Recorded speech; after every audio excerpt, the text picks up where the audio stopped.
Our opening keynote speaker, Peter Leyden, has worked for several pioneering organizations that followed the disruption of the digital revolution. He has helped reinvent the fields of media, business, and politics. He was the managing editor of Wired magazine and worked in Silicon Valley for nearly 20 years.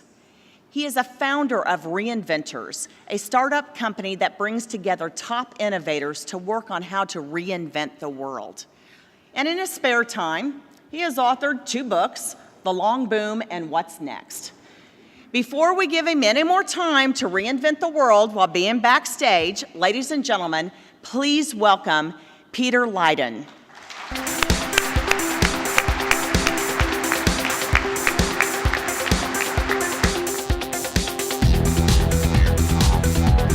Thank you.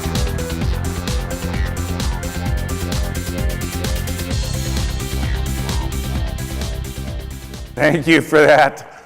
Welcome. I'll tell you, what an impressive group here. There must be several thousand people jammed in here. They're up in the rafters here. They're on the steps, and in the back. By the way, there's a few places in the corner here if you want to sit up here, because we're going to go through a lot of material. You're going to want to see these slides. Now, you're an impressive group for a bunch of reasons. One, you show here on Saturday morning at 9 o'clock, and it's in New York City. I'll tell you, that's an impressive achievement in and of itself. But I'll tell you, I've always been impressed with the planners. When I was a young reporter, before I was at Wired magazine covering technology, I actually was a reporter covering cities in Birmingham, Alabama, Hartford, Connecticut, and Minneapolis, Minnesota, as I was learning the trade. And I'll tell you, out of all the people I used to love to talk to, it was always the planners I wanted to talk to. Because the only people that were thinking out 5, 10, 20 years, which is the space that I love to think about all the time. You're the only folks thinking big picture and long term. What I'm going to do today with you folks is I'm going to return the favor for all the help you've given me in the past, and I'm going to help you pull back, think big picture and long term. I'm going to lay out to you folks what I think is really happening in the world right now, and what I think is going to happen in the next 10 or 20 years here as well. It's an incredible story, I think, of a world historic moment that we're basically in right now, and I think it's a fundamental reinvention of what's going on in our country, in the United States here right now. Now, some of what I'm going to talk to you is going to stretch your thinking a bit here. It's going to basically maybe challenge some of the things you're thinking about. But the idea here is to actually get you thinking up, opening up some new possibilities, really start thinking a little bit different about what's going on out there in the world right now. Now, what I see is a largely positive story, honestly. And in fact, this story is going to have a happy ending, I would say. But you got to bear with me now and listen to it as I lay it out. Most people spend a lot of time looking at the tweet world or the cable news world. And if you start thinking about things like at that level of granularity of what's happening, the world can seem really confusing and perplexing and really kind of scary. And it's not, and also it's just like, where did Trump come from? Where did that come from? That just kind of hit us out of left field. But then there's all kinds of things going on here. What about the refugees coming and moving, China's stuff coming up from across the way, ISIS, climate change, inequality, all these kind of stories buffet us day to day, again, in the tweets and in the cable news that we're seeing. And if you actually see that kind of situation, it's fractured, it's perplexing, it's confusing, and often it leaves people really kind of pessimistic about the future. Now, what I'm going to actually lay out to you today is a different way of explaining what is really going on around us. And these are all symptoms. These are all pieces of a puzzle, but it's a puzzle, a thing that's being driven by much deeper, coherent forces. And these are just things, these are repercussions off this bigger story that I'm going to try to lay out to you today. Now, the way to actually do this, I spend a lot of time in this country talking to groups in this country and even occasionally outside the world. The technique I always do, basically pull back from basically what's going on day to day on the ground in a city. Pull back and look back more in the region of what's really happening around in your region. Look back at what's happening throughout the whole country. Look at what's happening in the United States in the context of the world. And also what I like to do is pull back in time and think about what would people in 50 years, 100 years, literally 500 years from now, What are they going to think when they look back on the early part of the 21st century? Because when you actually take that perspective, it really, the essence of what's really important today just boils down to its essence. You go, that all this crazy other stuff that's happening to us every day today in the kind of cable news scene, that's all just going to go away. And people are going to think, with clarity, what really was important, what really was meaningful in the early part of this century. Now, when they do that, they're going to see that we are living in an extraordinary moment in history, a seriously extraordinary moment in history. And they're going to see it as essentially, in terms of this country, one of the few times, a rare time in this country's history, where effectively we essentially had to fundamentally reinvent ourselves. Now, America has gone through several kind of reinventions in the past. And every time this has happened, it's happened because of essentially deep structural changes happening, for example, in the fabric of the economy. We're going from an agricultural economy to an industrial economy, that kind of thing like that. These things break up the old way of doing things. It doesn't work anymore, and it forces a new way of actually having to think about how to go forward. The other thing that we actually come up against is unprecedented challenges occasionally. Problems that we've never seen before, and the old ways just didn't know how to solve that. Now, this has happened, like I say, about 4 times previously in American history. And in about the space of about 10 to 15 years, the country goes through this really crazy kind of period of reinvention, where how we do work around the economy, how do we actually organize our society, actually goes through very, very big changes. And I'm going to basically say that we're in one of these now. Now, if you go back to the old kind of, the way to understand this in kind of structural terms, is if you go back to the early part of, say, 1800 to 1850, we had technologies at that time were just coming on that was starting to mechanize agriculture. And we had essentially a different way of doing an economy, a yeoman farmers, kind of a distributed kind of economic and society that was actually happening there. By the middle of that century, we started moving into essentially early industrial society, pulling people off the farms and more consistently, starting to actually understand how to organize work around that, again with new technologies, steam and others that were kind of creating that. The early part of the 20th century, we saw another kind of period where we were moving into the big cities. We had electrical motors. We were actually organizing work very differently and organizing our society very differently as well. And then after the war, we actually had another wave of technologies, automotive and big cars and trucking, and we moved to the suburbs, and the whole economy morphed again in that kind of way. We're in another one of those fundamental changes right now. Now, with each of those periods, we've actually watched our politics and our way of life restructure around these things. And so Thomas Jefferson, his first election was the election of 1800. It was they actually called it the Revolution of 1800. There was essentially a whole new decentralized way of managing the economy, but also kind of empowering kind of local farmers as we kind of spread out. Around the Civil War, there was a huge restructuring, not just around kind of the Civil War itself, but land-grant universities, transcontinental railroads, opening Homestead Act, things to open up the West, big new ways of understanding how to do things. Around the early 20th century, the progressive era, we essentially saw a whole reorganization of how are we going to work in big cities and all kinds of different ways of innovation that happened in city planning and all kinds of things, sanitation and all kinds of things that actually rethought how we did it. Explosion of innovation there for about 20 years. And then the last time we really saw this was around the Great Depression of World War II and coming off the Great World War II post-war boom. Now, in every one of these things, I just want to be clear, just not to make it, these aren't partisan things. Both parties play parts. This is a fundamental reinvention that all kind of Americans take place in. There's no good guy, bad guy in these things. This is just this is what happens. Well, I'm saying we're in one of these now, and we don't really see it in the same terms, and I'm going to actually lay this out to you now. Now, what's going on here that's so fundamental and structural? Well, folks, we are in the biggest technological transformation this country, you could argue, has ever gone through in the speed it's gone through. It's essentially the computerization of everything, and the interconnection of all those computers is a world historical event. That'll be something people will look back to literally 500 years from now as, oh, that's when the world went digital. That is because it allows so many things to be fundamentally reorganized along this digital kind of way. That is a huge shift, but it's not the only shift.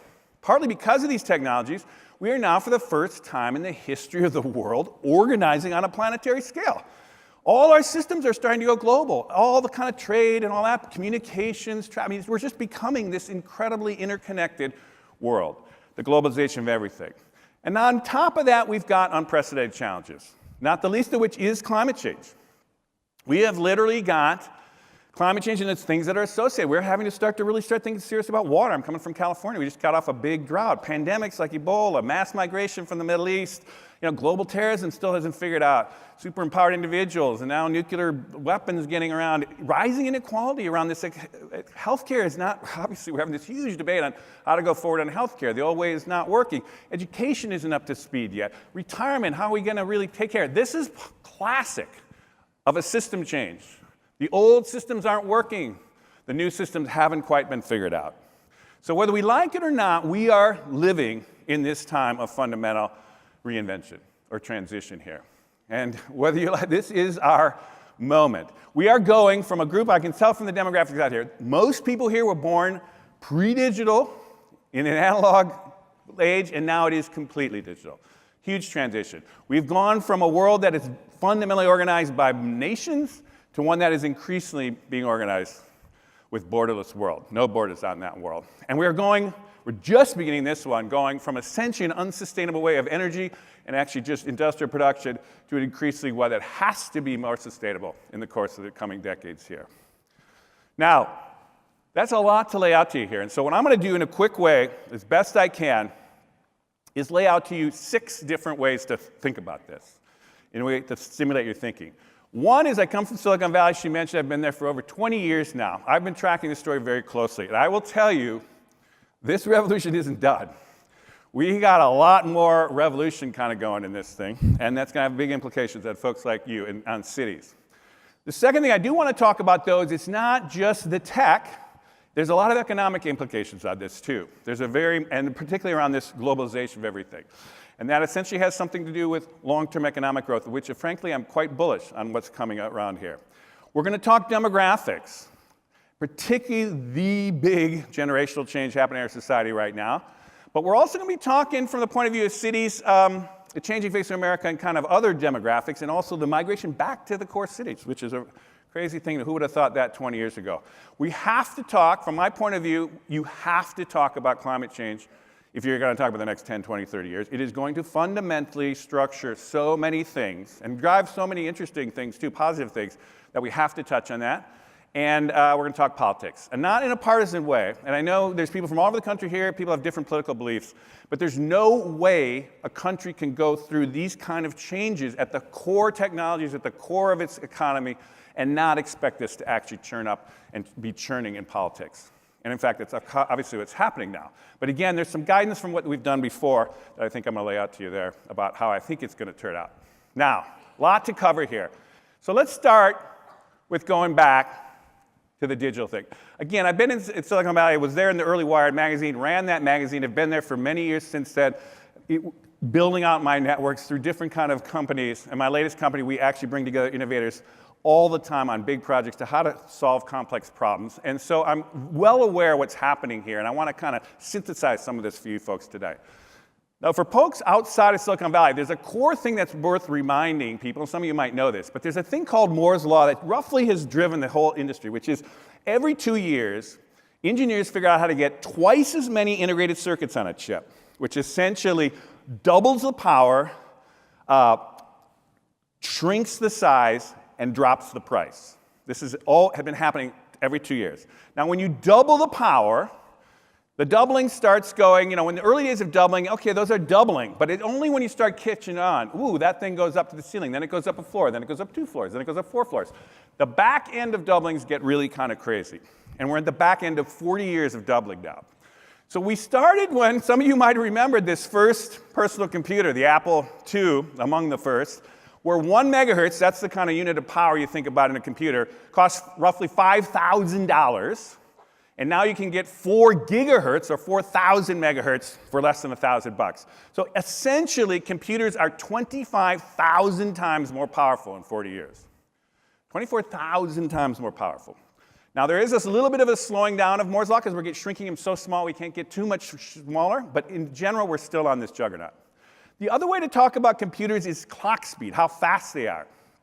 And if you go back to the same time of that first personal computer, the fastest computers in the world, the supercomputers of that time, essentially were working on 200 megaflops. That's the unit we talk about for clock speed, megaflops, and they cost $31 million. Right now, the latest iPhone 7 is 300 gigaflops, not megaflops, gigaflops. So add another three zeros on that, and it's less than $1,000. So basically, you are all walking around with $31 million supercomputers. And don't forget that, because it's a huge kind of point, which we'll play a little bit later here. Now, the other thing that's been shrinking in size, computers literally used to be a whole rooms, and then these big clunky things. You can kind of remember all these things. And now, literally, in the earpiece of an Apple's new earbud, that has a computer in it. You now have a computer in your ear, when it used to take a room. This, again, has just happened over the course of about 40 years. Now, the other thing is the cost piece. So here's an example of the cost drop. If you take storage, in 1981, basically, it used to cost, for 1 gigabyte of storage, it cost $700,000. $700,000. And now it's 4 cents for a gigabyte. On that computer that you have in your pocket there, every gigabyte just costs 4 cents. Now, any industry that has that kind of cost decline, if this was cars, we'd be driving cars for a nickel. And in 2 years from now, we'd have them for 2 cents and 2.5 cents, you know? It's an incredible dynamic, which is why this industry has been so disruptive. Now, because storage is so cheap then, the data is piling up. Now look at this. This is a really interesting one. If you go back to the first time humans were banging on stones trying to collect information, all the way to 2003, humans collected 5 exabytes of data. It's terabytes, petabytes, exabytes. Just keep adding 3 zeros on that, right? Well, now we are producing 5 exabytes every 2 days, basically. And now the world's data is doubling every 2 years. We're on that same doubling thing right now. So when you talk big data, we're talking extremely big data, which has implications on other ways that we'll talk about in a second here. Now, okay, there's these computer things that have just been going crazy like that. But meanwhile, we've been connecting these things up, where they get really useful when you connect them. And there's a thing, and the other thing you got to think about from the Silicon Valley point of view is there's a thing called kind of the network effect, and it's rooted in a thing called Metcalfe's law, which we won't get too much into this. But the simple way to understand this is here's how networks build fast. Is one guy says, oh, I can actually invite 2 people into a network, like my first 2 friends into Facebook. And those 2 people say, oh, I can invite 2 people. How hard is that? Well, the network itself now is doubled with just that. And then those people just ask 2 people, boom, it doubles again. That's doubling. That's exponential growth. And those people do it, and it goes doubles again. And pretty soon you're out to the stage, and then you're out to the wall, and then you're out to the street. That's what's driving this crazy how fast things have actually exploded on the internet. Now, if you take the kind of 2 booms, there's essentially been 2 booms in the last 20 years in technology. There was the 90s boom, where we had these pipes that could suck in text and photos, and everything that was related to text and photos got sucked in. And with the building of the thicker pipes, you could think of it, we then brought in all the other kind of all the different files. Audio, the next biggest size, then it got to video. Now it's into film, which is the most densely. But essentially, over those 20 years, we essentially have now sucked everything into the internet. And we started with less than 6% of all the world's data is digital. It's all digital now. So that transition was critical. That was something in Wired we were starting to say, oh, this is going to happen. People were like, oh, no, not going to happen. It happened. And so what's happened in those same 20 years, this is a little geeky, but I think it's worth watching this. In those same 20 years, this is traffic over the backbone of the internet in that period from the 1990 to 2000. Now, so look at where the web as a percentage didn't exist in 1990. By 2000, it was the lion's share of traffic on the internet. And then what happens about 2005? That blue is video. And video by 2010 was half of all traffic on the internet. By 2015, though, it is, it's close to 65%. And by 2020, it's now expected to go to basically close to 85%. So again, as a city, if you're not thinking about, and why is this happening? It's because of interactive video, along with all things going video, including all these movies and Netflix and all that stuff. But the thing is, broadband is not, it's something that absolutely has to be thought of, and everybody's planning there. It's like so much of the world is now moving into video, and this telepresence kind of stuff is going to only increase with climate change. Now, meanwhile, just remind yourself here, someone mentioned, actually the first speaker talked about the turn of the century, the 2000. In 2000, this was essentially who was on the internet by region. In the United States, North America, there's only 30% of us who are on the internet. You might have been on it, but not many people, 30%, most won't. Places like the Middle East, nobody. This is 10 years later, 2010, close to 80% of North America, and the Middle East is where we were 10 years ago. Oh, and what's happening in the Middle East? These young people with all these cell phones are essentially disrupting all these governments. All kinds of stuff's breaking out, right? Well, there's still a lot of white space above there, folks, because we've only got about 40% of the world is on the internet now. 40%, which is big, but here's the crazy thing. 75% of all people on the planet have a cell phone now. 75%. 20 years ago, probably most people here didn't have a cell phone. Crazy amount. Now, we know what's going to happen. It's going to basically connect up eventually to all places of the planet. And on the backs of that voice line, you're going to basically get rudimentary email. And then on the backs of that, you're going to build out the system, and you'll be able to get 4G that can move kind of video like we all have now. And then it's going to go to, it's already talking 5G, the whole thing. So we are going to have this in 10 years, the entire world connected up with these $31 million supercomputers that can move video from around the world. So it is a crazy thing that we're in the middle of right here. Now, talking paradigm shifts, because you're about cities that are essentially reacting to the system change around these technologies. So one way to think about it, again, is a little thing to kind of lay out a secret of Silicon Valley, which you may know about, but it's worth reminding you. Every technology that's successful goes through these stages here. It always starts with the kind of crazy innovators like myself who'd like buy the thing early and try it, or innovate and try to do the thing that actually starts the deal. Then you get these early adopters say, whoa, that is cool, I'm going to pay the extra price to do that. Then you get the kind of first person on the block that says, oh, I want to start doing that. Then the people who want to keep up with the Joneses, oh, I got to try that thing that the guy has. And pretty soon at the very end, you get someone who wants to buy a black and white television but can't find one, so they get a color, you know? It's like, okay. The key is the tipping point. When is it tipping? And that's part of the business I've been in for 25 years here. And it's one that everyone who's shrewd should be thinking about, because the tipping point is the key. Now, not just the technology has to get out there. The systems around the technology have to adapt. So the old way of doing things will hang on, and that new technology comes along and says, whoa, you mean you can actually do taxis with cell phones and get people to just come? Oh, that's interesting. And then enough people say, wow, this works. This Uber thing, this Lyft thing works. Well, boom, boom, the whole thing just moves, right? This happens all the time. And that's about that tipping point thing. And so that system change is what you guys are part of. Because if you look, this is a Mary Meeker slide, who's another internet kind of, famous internet kind of analyst who I borrowed this from and giving credit to, because it maps onto the way I think about stuff. If you really think about how systems have adapted to these technologies, the consumer experience of buying things and all that on your phone, boom, that's working. Businesses are pretty much transitioned. But things like security, education, healthcare, government policy thinking is really still just adapting to all this. And again, you're caught up in a lot of this stuff. So a lot of the kind of hard work now is how do we fundamentally rethink how to do these systems around this. Now, there is more tech wonders to come, and we can talk about things that are literally happening now. Autonomous vehicles here, you know, drones that are going to deliver stuff. Virtual reality is baking here. The Hyperloop is going on. But the problem is, it's not to whiz-bang you here. I just want to kind of say one thing that I think is important for everyone to be thinking about structurally here. Artificial intelligence, basically, and advanced robotics. Because this is a very, very serious thing. There's a lot of debate, and you're hearing this. But I would say a couple things to think about this. There are a lot of jobs that are vulnerable, not necessarily they're going to go away, but are vulnerable to essentially the expansion of AI and advanced robotics. And this is just from The Economist, for example, one example of what this could do. Now, the way to think about this is not that all the jobs are going to go away. It's a certain kind of job is going to go away. And if you look from 1980, again, this kind of key period here, 80 to right now, anything work that had to do with routine brain work, I'm just doing the same thing, I'm putting in, something into a computer, a routine manual, just doing the same thing on an assembly line. The jobs in those categories have flatlined. There's been no growth in that. What has grown is anything to do that's creative, using non-routine brain work. Oh, I got to think of something new. I got to innovate. I got to try something. Or for that matter, non-routine manual, like, oh, I'm a barista and I got to deal with 5 people and deal with a human being and stuff. That stuff has grown. These are the growth of jobs, actually.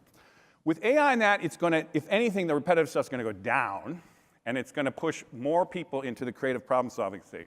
Now, this is a good thing. Jobs are just problem-solving. Human brains applied to problem-solving, and there's plenty of problems, folks. So every other period has gone through this period where the old way of doing things has been replaced by technologies, and new things have opened up that we never thought we could do. We're in one of those now. And so one I will say just bears pointing out to cities is do not underestimate how fast autonomous vehicles are coming. There's talk that by the 2020, most of the big companies will have very fully functioning autonomous vehicles. As you know, they're starting to hit the streets already. They're going to hit the cores of cities first. That's going to relieve the congestion, but there's going to be all kinds of innovation around this thing.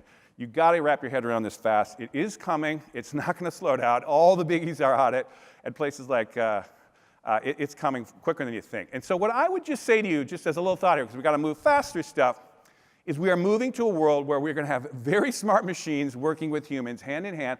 I see this as they're going to augment what we can do and make us do many, many more things. There will be some displacement to start, but over time, just like every previous transition, we're going to get through this one. Now, speaking of economics, let's shift to the global economy here. Now, with technology, this globalization, everything is another huge thing that you have to think about. Now, it's not just technology. I want to just kind of point this out to you. This is the growth in air passenger travel. There was no air passengers before World War II, right? It all came in the wake of the war. And since that time, now we have, every year, 3.3 billion people get on a plane. Now, some of you are probably doing it more than once, so you count more than one. But there's only 7 billion people on the planet, right? And look at that up line. That's not going anyplace, right? That's going to go up. Another thing for cities you should be thinking about is right now, 10% of the global economy is rooted in travel and tourism. 10% has a huge impact on a lot of cities. In fact, it's more than the entire global oil industry. And so when you start thinking about growth industries for a lot of places, this is a serious industry. So people think of it as a side thing. Oh, but it isn't. It's core to what's going on in this world here. Now, it's also back to this globalization thing is another interesting thing here. This is go back to the tech story here in terms of the economics of the tech story. This is the market capitalization of Apple Computer from its inception to now. They, for the longest time, Jobs with this long-term vision of someday we're going to get these phones that everyone's going to have, they're going to be intuitive, we're all going to be connected. For a long time, no one bought it, right? But where did it start picking up? Right around that 2000. Why? Ooh, they start getting interconnected. All these things start happening. Oh, we start going global. And right now, Apple is the most valuable company in the world. But this is the same thing happened. Now, go back to 2000. These are the 5 most valuable companies in the world in 2000. Again, coming off the dot-com crash, or off the dot-com boom, essentially. Microsoft was one of them. But everybody else, that was GE, ExxonMobil, Citibank, Walmart. That was the world we still kind of think we're in. 5 years later, Microsoft had shifted a little bit. And basically, you had Exxon and GE. They're all kind of playing around up there. What happens around 2011? Apple now is surging. Exxon's still up there. But it's a lot of oil companies, right? Right now, here is the most valuable companies in the world. Every single one of them is a technology company. Every single one is a technology company. And you can go back down below this. They don't stop after here. There's a lot of them below here. These are driving the global economy. The reason we're following these things so closely is they are now shaping the future of the country and the world economy. Now, why are they doing this? Well, one of the things that's happening is they're all going global. That's the population of the United States in 2012. Already then, YouTube was getting 800 unique visitors a month. Facebook was getting 1 billion uniques a month, and Google searches were 1 billion a month. All essentially their growth and everything was above the U.S. was just a fraction of it. So if you look at essentially the United States that's the population of the United States compared to the population of the world. The world is clearly where the growing market is, right? And these things can go anywhere, right? There's no border changes. So what's happened essentially, and I will say, there's been this talk of like the United States can't do anything right anymore. Oh, we don't win anymore. That is total bunk. Every single innovative industry on the planet right now, I would still say, is, if not dominated by the United States, the United States has a huge impact. I mean, there is nothing comparable to Silicon Valley on the planet. Nothing. Not remotely close. Hollywood, nothing close. Wall Street, you could compete, maybe there's in London, a couple places. Biotechnology, aerospace, the military industry, higher education. No one's going to China for higher education. Healthcare, advanced healthcare. Innovative anything Americans are awesome at. But they're also awesome at it now at a global market. And so they're having huge windfall money coming in here. Not just the tech companies, but all these companies. So here is the thing that I just thought I'd throw this in here. This is essentially the share of the income of the 1% over the course of the last century, from the early 20th century till now. We essentially are now back in the terms where we were in 1928 before the Great Crash. Now, why did it go down? What went down was essentially the tax rate. Is one reason. There's other reasons. But essentially, that's the tax rate on the upper 1%. Basically, coming off the war, it went way high, drove that down, and basically then it kind of was relaxed up in the 1980s, and basically it's now where it is now. Now, I'm just saying, right now with the inequalities going on here, I think we're going to see that adjusted, but you can see what's happening of how we have to, regulate these things. Now, my first book is called The Long Boom, but essentially it's talking about what drives fundamental growth. What drives it are two things: new technologies, which create new industries and whole new ways of doing things, and integrated markets, so easier and easier and easier to connect and sell things and trade things. And if you look at the technologies side of this from the war, 1945, that is the productivity rate driven by technologies. If anything, with the internet starting in, let's say, the 90s there, it started to accelerate. So absolutely, people are getting more and more productive with these things. What happened, though, is forking in the 80s there, is the share of who reaps the rewards from that thing has actually shifted. And because of that, we've had these stagnant incomes for middle-income families. And so again, this is partly what's happening, is going to be this adjustment of how do we actually rectify that. What I want to say is if you go back to the Great War, post-war boom that everyone acknowledges was the great boom of the kind of 50s and 60s, there was something going on there that's worth repeating because we're going through it again here.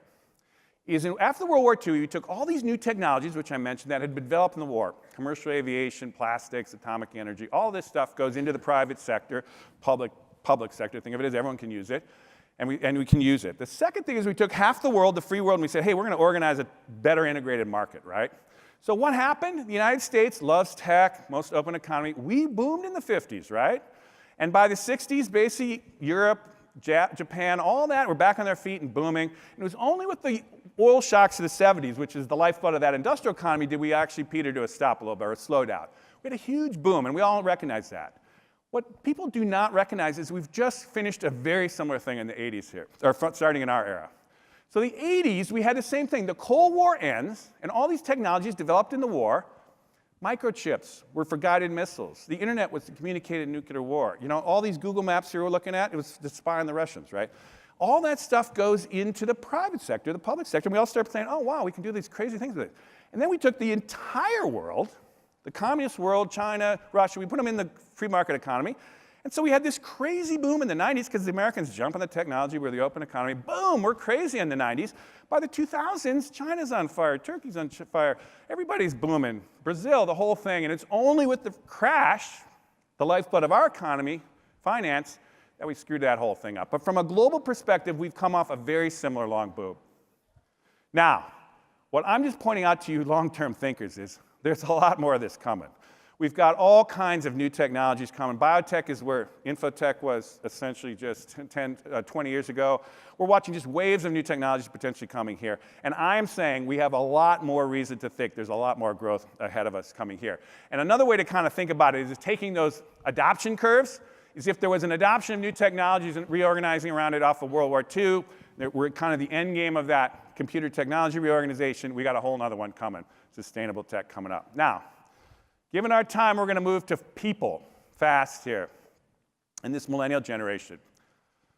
This is a generation about 35 to 18 right now, the biggest generation in American history. Really worth understanding this crew. If you look at, this is the population in the United States right now, essentially by generation.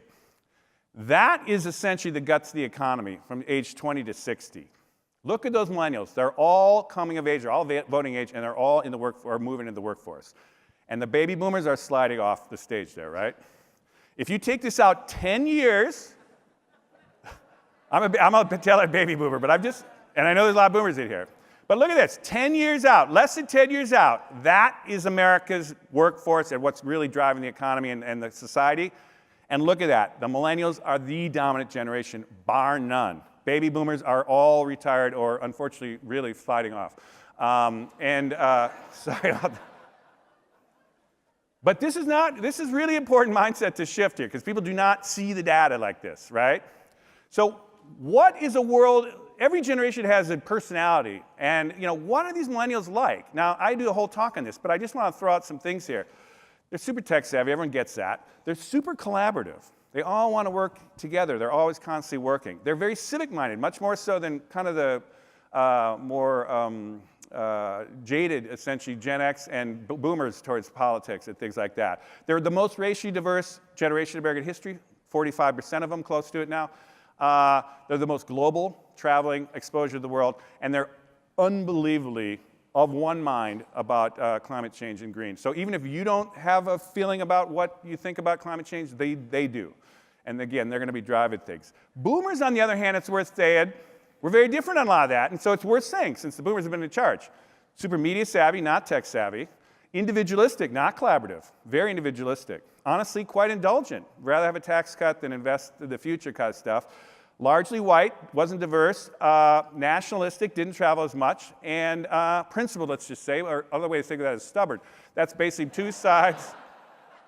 The two sides can't agree in Washington, so nothing gets done, right? So we've been having this fight since Vietnam, right? But the reason this is important, if you take the boomers, we all know how the boomers reinvented essentially childhood, young adults, rock and roll, midlife, raising families in McMansions, and now they're reinventing retirement. We've heard that story. What we're not really tuned into is that bigger generation, the millennials, are doing the same thing.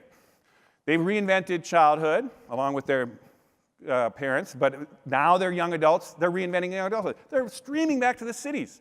They're going to the core cities. All the boomers abandoned it, went to the suburbs. They can't, I mean, you can't even get an apartment in San Francisco. Everybody wants to live in the cities now, right? Midlife, they're going to do something different with children, for sure. They're going to probably live another 20 years than the boomers, basically with life, all these different new technologies, genetics, in biotech, all the things that we got. They'll probably live healthy lives for another 20 years, and they're going to retire at the end of the century. They're going to dominate the century, folks, the long-term thinkers.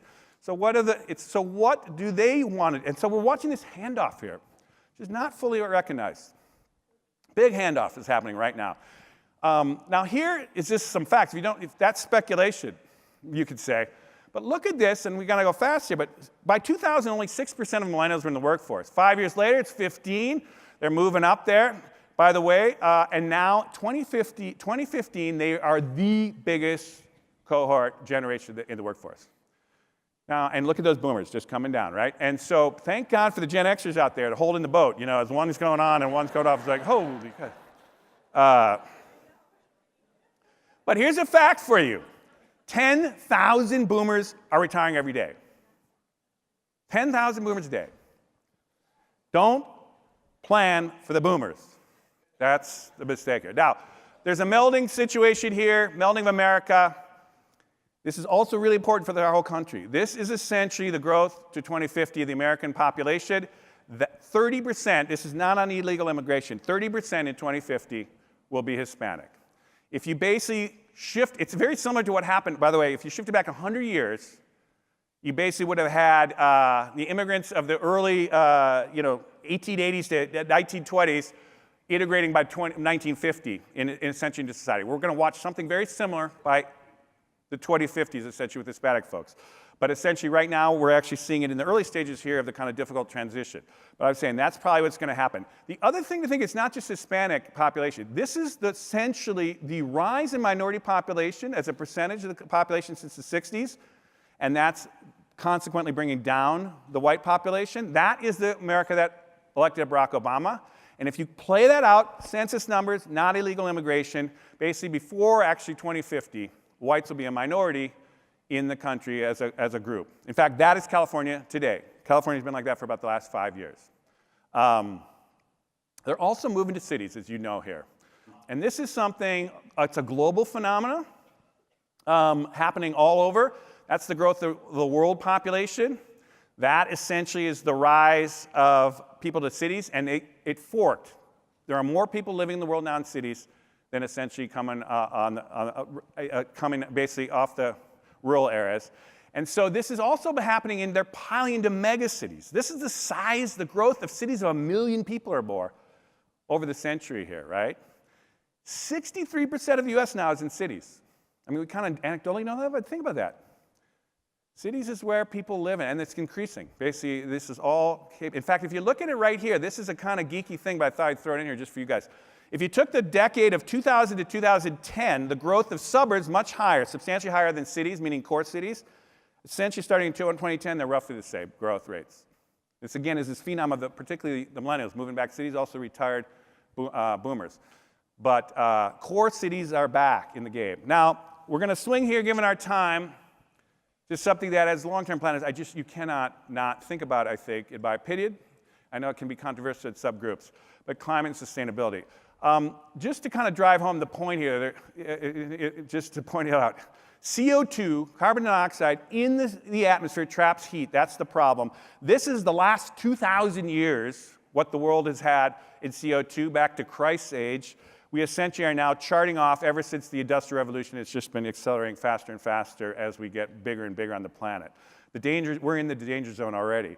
If you also then start tracking global temperatures, since we started doing that consistently in the 1880s when we could kind of actually measure it, it has been consistently moving up. And 16 of the 17 hottest years on the record, since we've been counting, have happened in the last, just this decade here. And in fact, last 3 years have broken every record, and it just seems to be charting up. So there's not, in my opinion, with a lot of the scientific group, there's not debate on this thing. Now, what is happening is you have to start turning towards solutions. Now, luckily for us, there is a crazy revolution happening in energy right now that is kind of similar to what's happening was in technology. Because if you take it, solar panels, for example, very similar to producing chips, microchips, right? And so what has happened? Look at this, folks. This is essentially the cost of electricity according to these, the basic classic gas, wind, gas and coal. Boom, that's solar. Solar has now dropped dramatically as it's scaling up here in cost. And it's basically cheaper than coal in the next few years here. And because of that, we're hitting these hockey sticks of growth now. We're watching the growth. This is all the solar is going off the charts. They're back in that kind of doubling phenom. Wind is also starting to chart up. We're starting to see a real kind of transformation around energy. Much more to come. So I would say if you take that tipping point, we had a lot of innovation and kind of pioneering, particularly around the United States. China's taking the lead on this next thing about scaling it up, but also we're in this tipping point. I would argue more to say on that later. Now, I want to just say it's not just energy. There's a great book here, Paul Hawken. I just hosted him at an event I do in San Francisco every month. He's a kind of a guy who's just come up with this, essentially the world's most comprehensive plan ever proposed to reverse global warming. Just came out. It's hit charting on the bestsellers. Check it out. But the reason I want to just point this out is he's talking about how do we draw carbon out of the atmosphere. And it's not just about clean energy. A lot of the top 20 things that were gamed out for 2050 of what would be useful to kind of bring carbon out of the planet has a lot to do with things that have nothing to do with energy, honestly. For example, if we got rid of a lot more food waste, which puts a lot of carbon in there, that's a number 3 out of 80 solutions, basically, what you do. Educating girls around the world, essentially, because having less kids in foreign countries actually would bring the carbon down. Telepresence. Here we are all gathered here. We all flew in. Honestly, we're going to probably do a lot more of this in the future. That's coming out, another recommendation. The point is, in this book, these are the categories of things that we're going to have to shift around, basically. Food, energy, land use, women, girls, materials, buildings and cities, you guys' kind of world, meaning much more efficient, much more transportation. It's a lot going on here. And if we did take this seriously, and we're going to have to, essentially it will drive a crazy boom. We're essentially going to have to redo the energy grid, the transportation system, reorganize urban footprints, highly efficient houses building. Your permit thing is going to go through the roof. Sustainable agriculture, adaptability to weather and all kinds of stuff as we kind of have to deal with all these storms and stuff. Anyhow, a lot of work to do here. Now, we've touched on all these big issues here, and some of it's a little controversial, whatever. Hopefully stretching your thinking, and we can talk about it later. By the way, we're going to have a little session after this to talk. But I do want to talk about politics. There's no way a country can go through these kind of shifts and be up against these challenges and not see it reflected in politics. It's just what happens. And so I'm going to try to talk about this. I want to give you my honest hit on what I think is going on here, and you can take it or think about it, but I think it's important to understand where something that might be happening here. Every single one of those periods that essentially I talked about as a fundamental reinvention actually started with intense polarization and paralysis in what we were doing. And in fact, if you really go back to it, we literally had a civil war where 600,000 Americans were dead. Lincoln was shot. Basically, Teddy Roosevelt there in the progressive era, he was also shot. He lived through it, but he was shot at a campaign stop, right? Intense passions. FDR was called a traitor to his class. And we've seen in the last kind of decade here all the kind of things start in our era now about the polarization. Now, this is just what happens, but we do get through it, and this is what we got to think about here. Now, again, Trump here, people think, what happened to Trump? Why is Trump? In both parties, even the Republicans didn't see him coming. And so it's kind of like, what's going on here? This is very characteristic, though, of these periods. These periods are hard. Change is hard. The future is scary. People want to go back to the old thing. They want to make America great again. They want to go back to the old ways of doing stuff. It's very appealing to people. Very appealing. Always works in politics. And again, I'm not going to go into the whole thing about Trump thing, but you could see one of his rises was essentially tapping into that feeling. And in fact, it's happened in every era. There's been a similar kind of movement like this. There's a lot to be lost in these things. Whole industries are going down. The oil industry is going down, and the tech industry is going up. I mean, there's a lot to lose here. So politics grabs all that. It's the place we try to work that through. I would say the way forward is essentially not going to be the classic way the Republicans have been going, the conservative Republicans, and not the classic way, frankly, a lot of Democrats have been going over the last 40 years here. I think we're looking at something new. Now, it's not so new that it's like totally like has no idea. I'm going to say, here's what I would say. The place where this future I've been talking to you about has hit hardest and fastest has been the West Coast. All those companies I just mentioned to you up there, the leading companies in the world, they're all on the West Coast there. And most of them in Silicon Valley, right? Where's the immigration hit hardest? Basically, it hit hardest in California early. Basically, climate change, very sensitivities out there. We just come through big droughts. All kinds of things are hitting there early. And so I would say, just to be as thinking people think, what are they doing right now that is essentially trying to grapple with this stuff now? Now, I would also say this. California is not just a state. It is the 6th biggest economy in the world. It has an oversized role in the United States. And in fact, it has a big impact on the politics of this country. The last time this happened, we watched this. Ronald Reagan, who kind of revolutionized the whole conservative movement, essentially was the governor of California. About a 15-year delay later, he's the president of the United States, right? There's a repercussion and the whole conservative politics around that, tax cuts, all that, kind of went through the whole country after that. I would argue, and this could be controversial, but that the paralysis that California went through in the 90s and 2000s, we were the laughingstock. We couldn't pass the budgets. Everyone was like saying, what's going on in California? Is essentially what's going on in the United States today. The two parties couldn't figure it out. We were polarized, paralyzed, nothing could happen. What has morphed, though, and you should be watching this closely, is California has essentially been now shifted totally to domination by blue majorities. But they're not the old-style Democrats. There's a new thing going on there. It's a really interesting thing, taking climate change very seriously, among other things. And I would just point out there, as open-minded thinkers, I think there's actually something that could actually start shifting nationally here as a way forward. And I would at the very least, pay really strong attention to what California is going to do in the next 4 years here.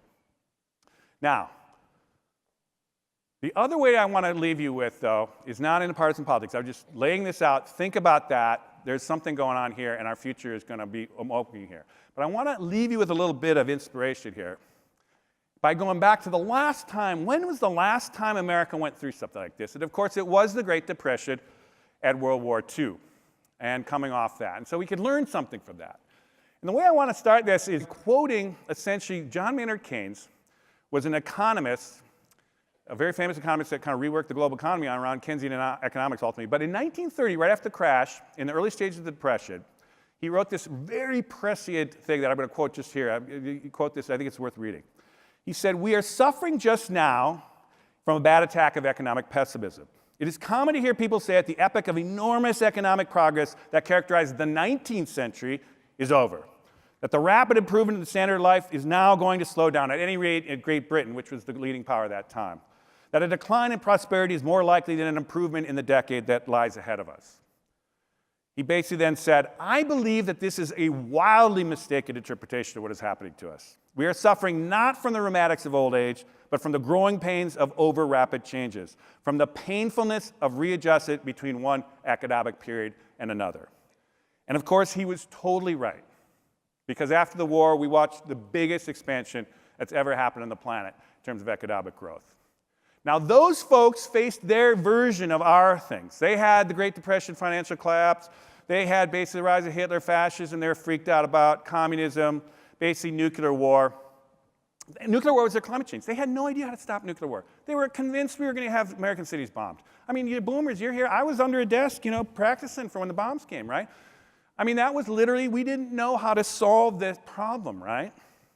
But in fact, we took the technologies of that time and the human resources we had at that time.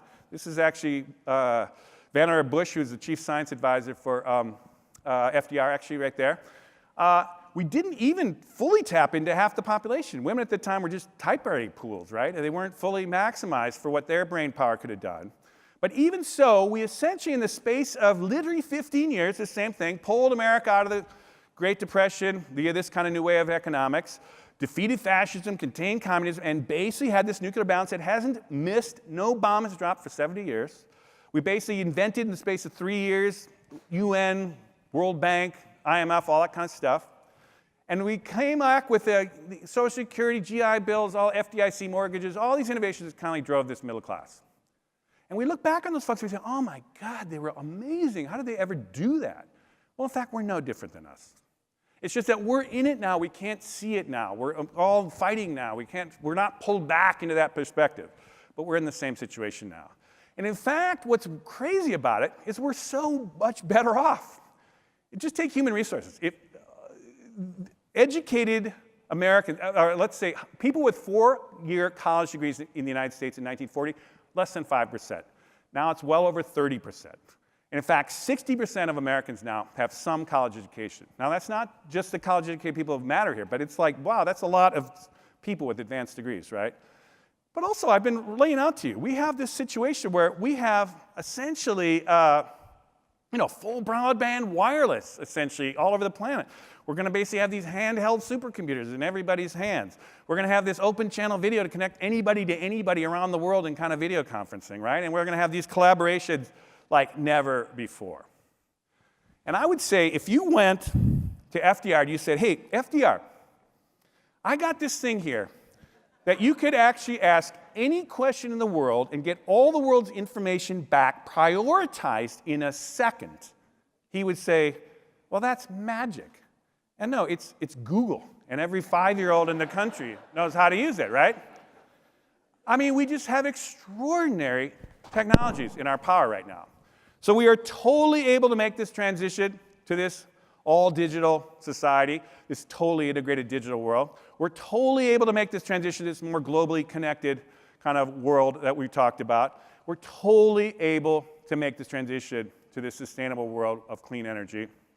And I will tell you, people in 50, 100, 500 years from now, they will look back on the early 21st century and they'll say, that's when the world went digital, that's when the world went global, that's when the world went sustainable, and that's when America reinvented itself one more time and led the world into this new age. And with that, I'm going to say thank you.